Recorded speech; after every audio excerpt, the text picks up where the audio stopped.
And we're live. How I do you think know? we're live. How do you know? I think we're live. It looks like we're live. Hmm. We should be I'm live. not convinced. Well, I don't know. We look live. I don't think we look alive. Look at how bright we are. I know it is really bright. Like my head's shiny. Oh my god. I don't like that, but whatever. Let me see. Let me go on Facebook here, and if it tells us that we're live. But welcome to the podcast. This is episode 6 of Alzheimer's, what they forget to tell you. Exactly, with Karen Lead and Greg Noguera. Quick recap. Karen's 17-year caregiver of her mom with Alzheimer's. I'm the beginning stages of dementia type.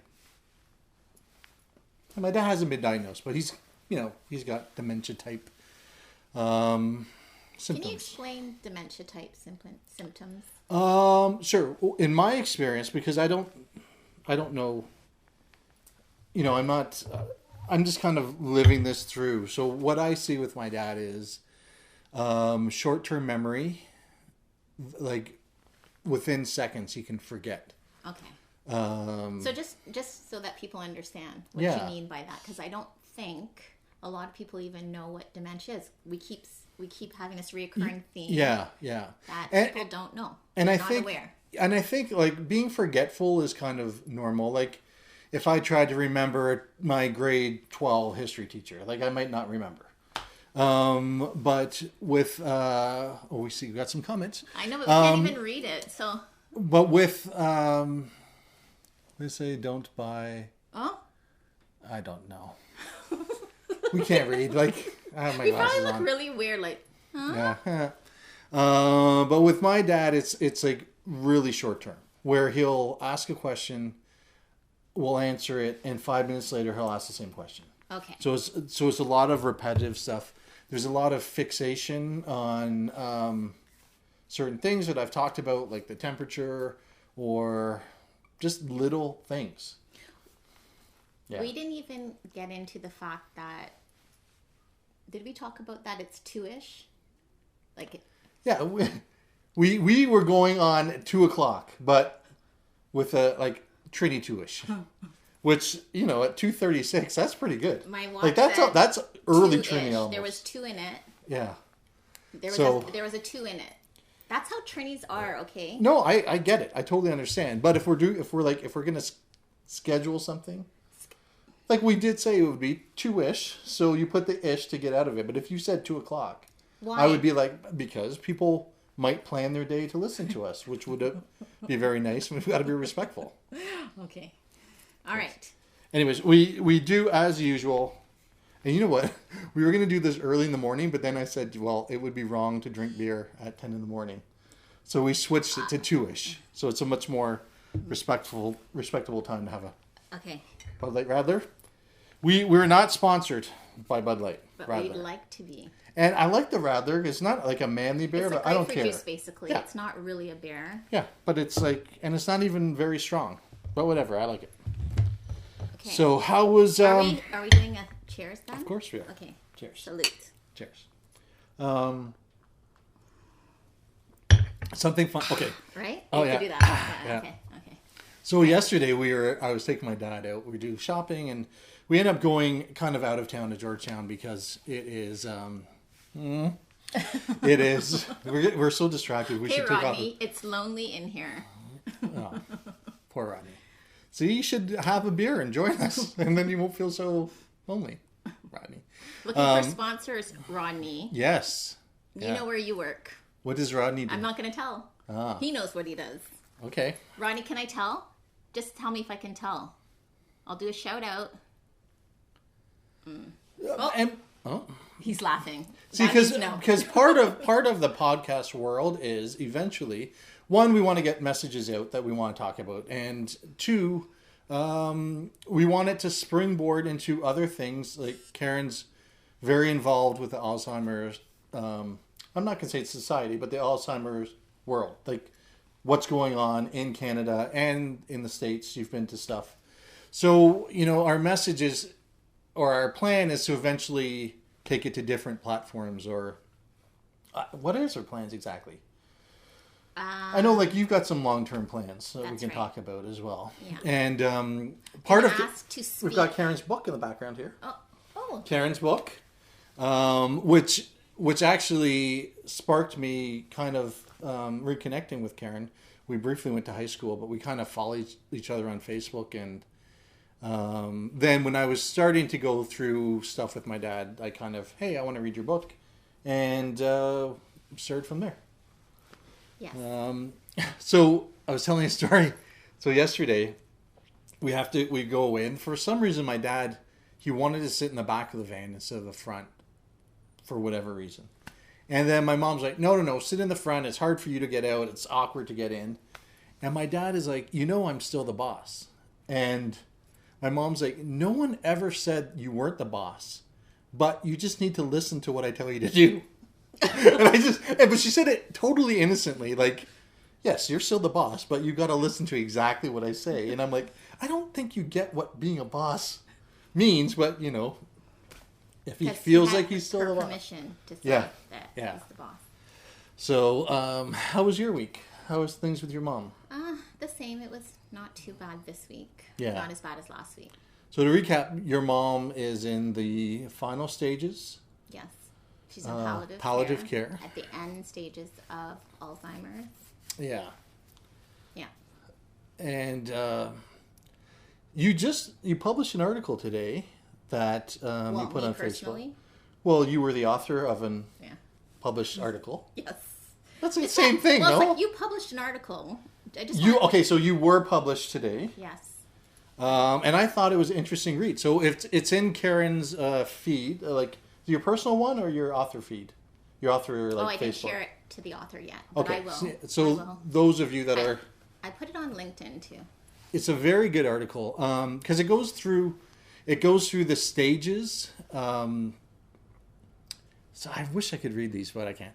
It goes through the different stages. So I was like, I wonder what stage my dad is in. And I think he's definitely in the second stage. That's also just, it's not to be looked at as like a prescribed list, right? Because you could be in two, it could overlap, right. It could go back, it's just an idea. Yeah. And the reason I wrote that article is because a lot of people don't even know where it started, where it got its name from. Yeah. Alois Alzheimer, right?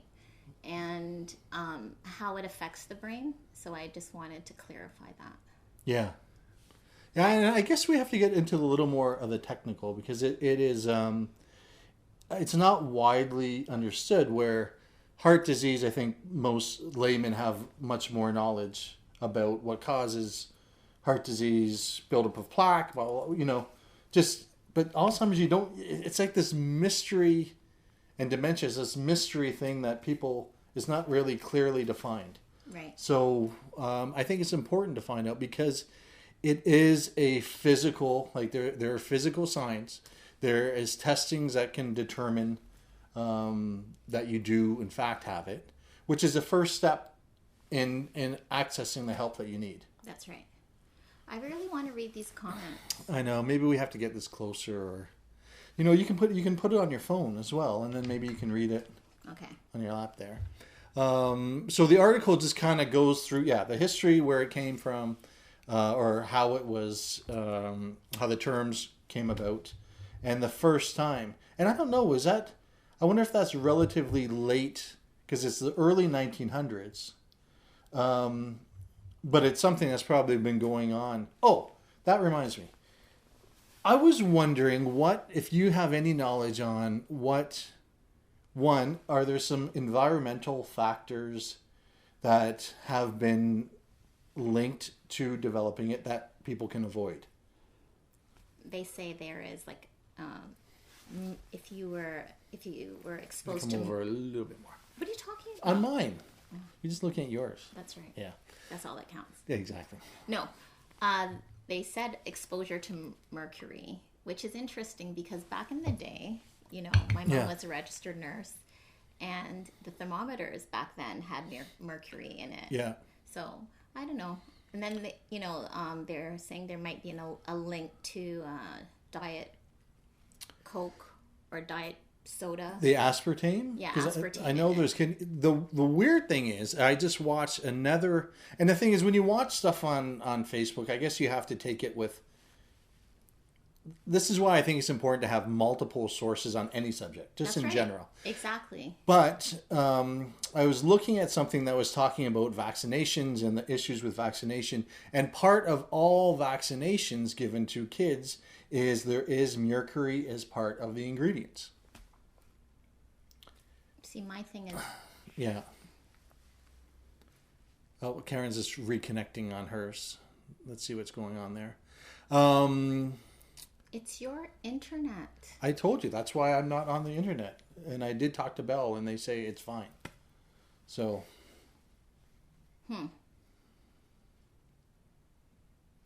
Yeah. Well, maybe people are flipping over to mine. So. Oh, There we go. We're back. If for some reason on Karen's that it is fading, you can jump to my page, and I'm linked on Karen's, and you can go and the same one's happening above. So if there's an issue, well, I don't know. Maybe it's your iPad. Who knows? But anyway, so if there's a link between mercury and that, it's interesting that mercury is actually introduced to people as part of a different regimen of health. Mm-hmm. It's kind of scary, right? Because we don't know. That's right. And one day we might look back and it would be so obvious, that this is what's causing it. They don't know. They just have to do a lot more research on it. Yeah. That's the issue. Yeah, yeah. And research needs time, it needs money, and it needs people to get excited for a cure. Mm-hmm. So, but like, because they know it's a buildup of plaque on the brain, there's nothing they can do to remove plaque. I mean, like there's some pretty amazing things going on with brain surgery and that, but is it that obvious, or is it deep within? Is it surface? If it, If I knew, I wouldn't be sitting here. But you think that trust me. But you think that they would know a little bit more what's going on if they can identify it, if they can see it in an MRI. That's the whole issue of advocating for the disease. Nobody's talking about it. There's not enough awareness. There's not enough money. There's not enough funding. Even though it's such a major cause of death, we need more money. Yeah. I wrote about it that cancer is so, I think it's 10 to 1 more funded than Alzheimer research. People are just unaware. That was the whole point. The disease has been around for over 100 years, but we're no further ahead in a cure, medications.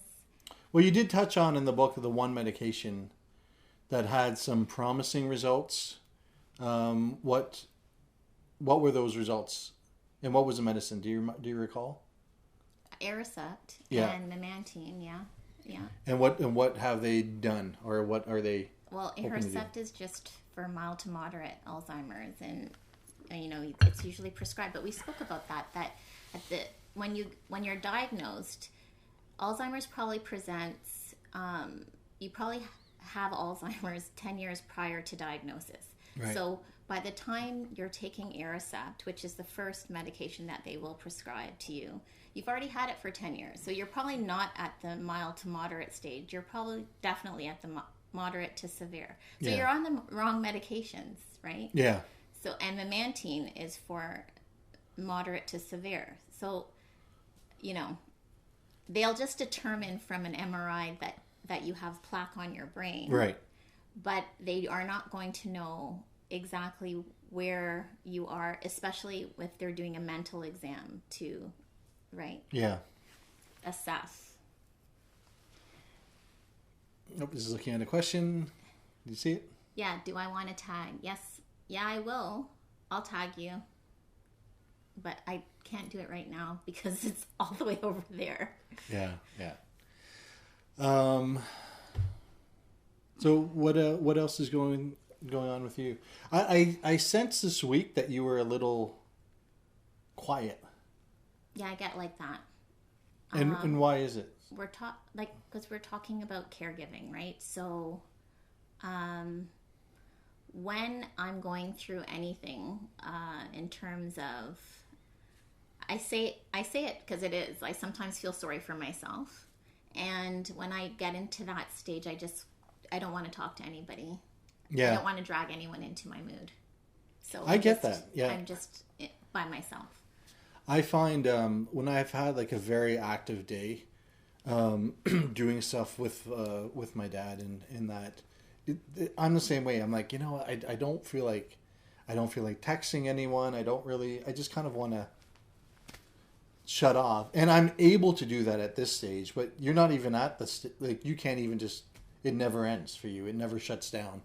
It never, like, I'm kind of like, I'm just facilitating, like getting around. I'm like the logistics manager of it. Okay, let's talk about that. Let's talk about what an informal caregiver is, or let's talk about even what a caregiver is, because I think people are also like, that's another term that not too many people are aware of either, because we were talking about that what does a caregiver look like? Yeah, it can be anyone, right? It's yeah. Right, because I don't display. Yeah. Right? Yeah. Well, I mean, I think people think of caregivers as like someone who has studied and they're like a nursing personal support worker or a healthcare aide or nurse. Yeah. Right. But that's not really what a caregiver is in the reality, right? Like the reality is there are those people, but they play like an important role, but there's a time limit of what they can do, No, it's a monetary issue of what they can do, because if you had unlimited source of income coming in, you could probably have a paid person 24 hours a day, 7 days a week. Yeah. Yes. Yeah. However, there's still somebody that has to manage all of that. Right. Regardless, even if you had an unlimited source of income, somebody has to manage that. So that's the essential thing of a lot of people are, they become informal caregivers. And that's what I would consider myself. I'm me too. I'm an informal caregiver. I'm hands-on when I have to be because, well, it's my mom. So I'm going to be hands-on when needed. But more or less, I'm removed from that one-on-one role of caregiving. Yeah, right? yeah. But the logistics are so much. But logistics, because your father is walking and talking. My mom's bedridden. Yeah. She doesn't speak. She hasn't spoken in 8 years. So a lot of people will ask, well, does she tell you? No, she can't speak. She cannot.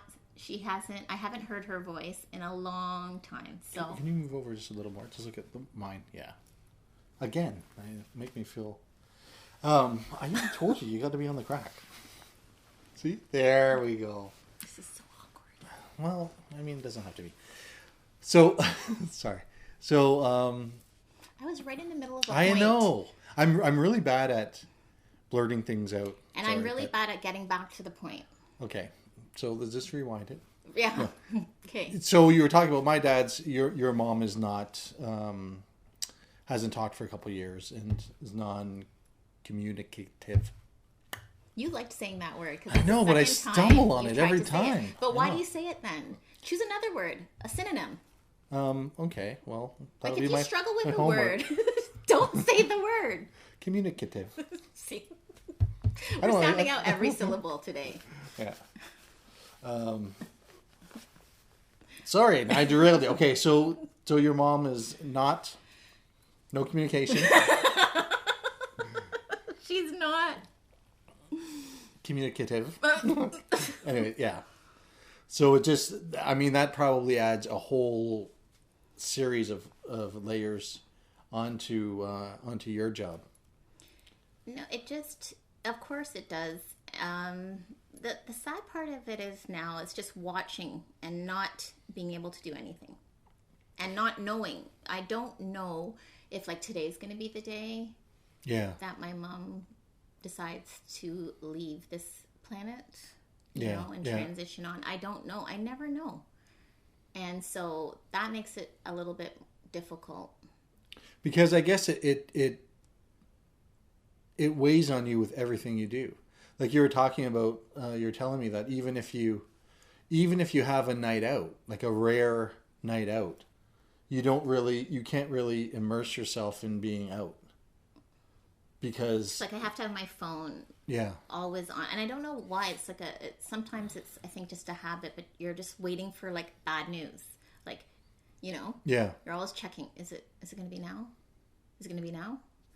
Okay. and is it like this is like awful to say, but do you want it to happen? Like at this point, are you I mean, like, because I guess you don't have any expectations of anything changing or any improvement. Well, there's not going to be. So at this point, is it do you want it over with? I'm not sure. I was thinking about that because I've had a lot of friends, and some might be watching or will watch later, but whose parents have passed when they were. We have to wait because it's still reconnecting. I know, but mine isn't. So. Right, but mine is. Yeah. It's your internet. Well, I know, but maybe we'll have to have yours as a hub and use your phone because you connect as a hub. It's not. I'm not going to change Bell. Like it's crappy. It's crappy. Like we can't get. There we go. We're back. So. Okay, you have to repeat what you just said. I was saying that I've had friends whose parents have passed unexpectedly when they were fairly young and vibrant, and being a parent, I would that's how I want to pass. I don't want to fade out or have my quality of life diminish. So, but I've got to be sensitive to the fact that some of my friends are like, God, I wish I had my parents here at any condition. Like they wouldn't care. I hear that a lot too. So there's a flip side to this because I have friends whose parents have passed, and even with dementia, and I have a friend who blatantly said that she would just want one more day, even in the condition her mom was in. Yeah. Just one more day. So it's hard. Again, at the end of the day, regardless, it's still your mom or your dad or a loved one. So to say, like, would it be better? Of course, maybe, but, Yeah. You say that now, but, when it happens, you're going to be like, no, I just want one more, Yeah. But I'm kind of thinking it as a parent, what I would want my daughter Chloe to go through, and I don't know. I honestly think it would be better to have well, you've had both ends. Your dad passed unexpectedly, with really not much warning or any warning or no warning. And he had a heart attack in a board meeting. Yeah. And then he was fine and stable, and then he passed away in his sleep. He had another heart attack. You've just had a lot of crappy things, eh? Yeah. Mm-hmm. And I think that was part of your... I'll drink to that. Yeah, yeah. So, I mean, that's the reality where it's a... There's no good way, put it that way. I think, yeah. But as we were talking about that, and I speak about this with my brother too, I'm signing up for the heart attack. If I can. All bacon, all day. That's it. Yeah. No, I'd rather that way. I'm gonna start smoking and eating like bacon sandwiches and smoking. That's it. It's like no warning. My dad didn't smoke. Yeah. But no warning, and then you're just. But genetically, you have like you're a toss up, right? Like because there's longevity. Dating app, so I'm good. There's longevity on both my parents' sides. They both. That could be a good thing or a bad thing. Yeah, could be a bad. yeah, could be a bad thing. So, what's coming up next? Let's talk about next week. It's funny. We still have to do the care checklist for people who are in the position. The best thing you can do, and honestly, I have nothing to do, but read your book. I think you're going to do one more. I'm Maybe. gonna try. Yeah, to do one more. It's getting kind of late. Yeah. But yeah, I'll try. So If Karen will put. Or unless, but do people want? It's not about me, right? Well, I think, I mean, it will appeal to people that maybe find themselves at the first stages, or just, wondering, or if there's a history in the family. I guess we should talk about that. The reason why I wrote the book, because I don't know if people know, or if people just, is because in 2000, that's when my mom was diagnosed. She was 57. They didn't have very many resources, and it's not, well, they have way more resources now than when I had it. Yeah. When I had to go through it. And I had a newborn at the time, so I was propelled into the sandwich generation immediately. And then, as Greg told you, my father passed away like 14 months after my mom's diagnosis.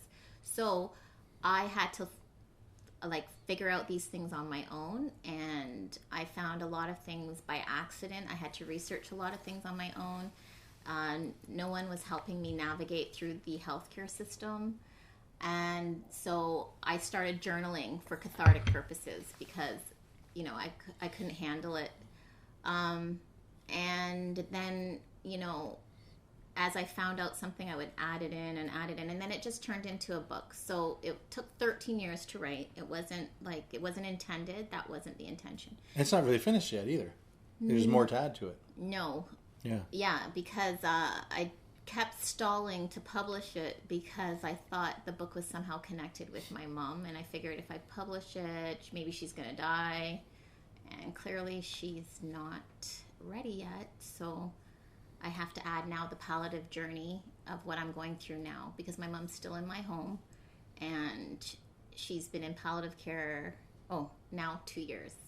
Another anomaly. My mom is just like defying all the odds. Yeah. She's like, oh yeah, we'll see. Yeah. Right. And I think in the future we'd like to have guests. So if anyone has any personal stories or have been through it, we'd like to talk to you too. Yeah. Come by, have a beer, sit on the couch, Anita. and chat. Yeah, I think Anita was a neighbor across the street growing up in the J section. If you live in Anita, Brampton. do you want to come on to talk about what you're going through? Let's see. But so we would welcome people to come talk about it. If you've heard of anything that maybe Karen hasn't heard about, or something new coming up in terms of development or just personal stories. And it's also the lighter side. This is such heavy crap all the time that that's stories. Why we drink. Yeah. Not heavily. Can't really drink heavily, but no, we can drink a little bit. So yeah, we'd love to hear from you. Any questions, please put them in the comments. We will put a link when we publish this for the previous podcasts on Podomatic. Mm-hmm. That's the platform we are on. We're still going to be going through the stage to get this hopefully on iTunes, Spotify, some of the more mainstream categories, and then we will talk to you next week. The buzzer's going to go off in 30 seconds. So again, you've been listening to Alzheimer's, What They Forget to Tell You, with Greg Nagara and Karen Lead. And thank you very much for listening to us. Please subscribe to the podcast, or we will be doing this where we will let people know when we are going to be going live, and we'll go from there. Okay? Dan said something. Wait. Okay, hold on. Keep talking. I gotta shut something up. Yes, you can ask a question. Go ahead, Deanne. Dee Dee, by the way, she did clarify it was a super center from last week's one. Only called the super center. I can admit when I'm wrong, so maybe you can do the same right now. Okay. What are the early signs that I noticed with my mom was my parents were living in Trinidad, and she came when my son was born. She came to help me because she's a nurse, and the first thing was I had to go to the grocery, and I told her to go to mix the formula for me.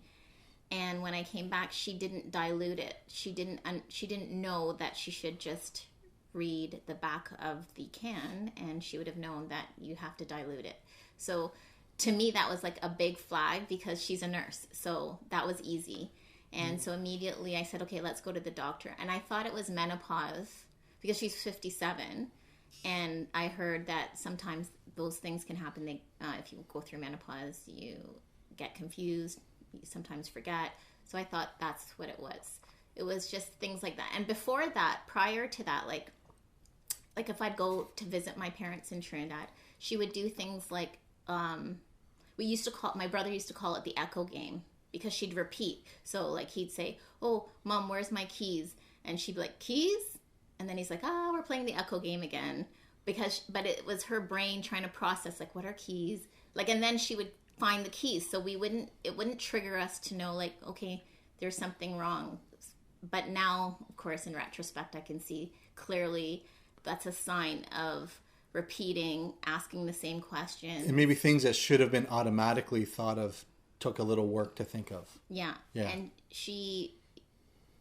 those were the first types of things, like not understanding, getting confused a little bit easy.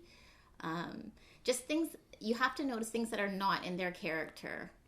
Well, I noticed with my dad, way before it was on the radar, like his driving started to get bad in terms of him remembering routes. And he was like never great with direction. And early, I'm not either. So my mom was always a co-pilot. But he started to like argue with her where he thought he was right. And my mom's like very good direction, although she doesn't drive. So. And in my mom's case, she was like, my mom didn't get to retire. So she was driving this is in Trinidad, but she was driving to work every day and never getting lost. So it's hit or miss, right? Like her dexterity. And when we went to the neurologist, her dexterity was on, like, he didn't understand either, because her dexterity was in place. So, it really has to be somebody. And the difficult part, I want to say, is I was very angry with my father when my mom was first diagnosed, because I was like, how is it possible that within a week I could tell that something was wrong with my mom? And you're living with her. But when it's a spouse, when it's that relationship, I've read through research too that it's very difficult for a spouse to kind of like pinpoint that maybe something's wrong, because they think they're doing it on purpose. Right. So it takes somebody else, maybe because I was removed, and even like distance wise, I was removed from my mom, to like really understand like something was wrong. So that's another thing, I think. Yeah. So I guess you can't pinpoint, but just things that are not in character. Yeah. And little subtle things that maybe it's like, okay, who cares that you can't pick up keys, but it's an indicator. And not this, because like a lot of people like to pass it off because it's so stigmatized. Like, let's be honest, nobody wants to think, oh my gosh, this, your mom or your dad or whoever has Alzheimer's or dementia. You don't want to, that's the worst possible situation. But it's a reality, and the quicker that you could diagnose and get prescribed medication, it's at least easier, because the medication does slow down the progression. So you really don't want to keep passing it off like, oh, it's nothing. And it's very difficult to get, because my mom was in denial. So it's very difficult to get that person in to see a doctor, like to even do a mental exam, because people know, especially my mom was a nurse, so she knew what was going on. Like, to me, it should almost be like a mental limp. Like, in terms of, if you started limping, if you saw your spouse limping, there's something the matter with their leg or their hip or their knee or their ankle, and you wouldn't wait to ask them what's going on. So it's, you've got to take the same approach to right, but yes, but then that's where we want to get to. No, but okay. Going back to that, if you had a limp, you have a limp, you're in pain, right? So you're going to go because you want to fix the limp.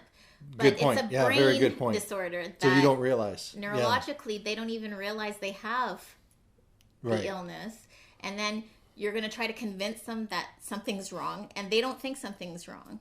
Yeah. So that makes it it's so much a different challenging. layer. Yeah, yeah. Like my mom, we used to have to, like, I told you, who has Alzheimer's?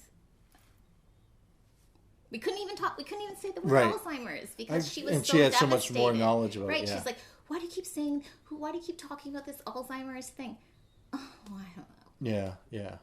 Right? So it's stigmatized, but the longer you wait, it's not good for you to wait. Yeah. You need to get that diagnosis right away so that you have to face it head on. Like, yeah. And part of that is like to get rid of the stigma. Like, well, we got to get let's put it this way. Yeah. If you had cancer, wouldn't you want to know right away? Yeah. Or would you want to just wait? For right? sure. Yeah. Yeah. But it's tricky because people don't recognize it in themselves. It's got to be someone else. So no, but it's not even if you recognize, because even if you recognize, like, but with the cancer and analogy, people just attribute. Remember, we have to talk about that too. People just attribute. Oh, I forgot. Oh, she just forgets. Like, she's older. She just forgets. That's not normal. You don't just forget. Okay, and we spoke about that in our last podcast about if you had amnesia, you wouldn't try to reason with someone that has amnesia. So why do you try to reason with somebody that has a neurological brain disorder? That's really what it is. you just got to you have to take charge and and deal with it.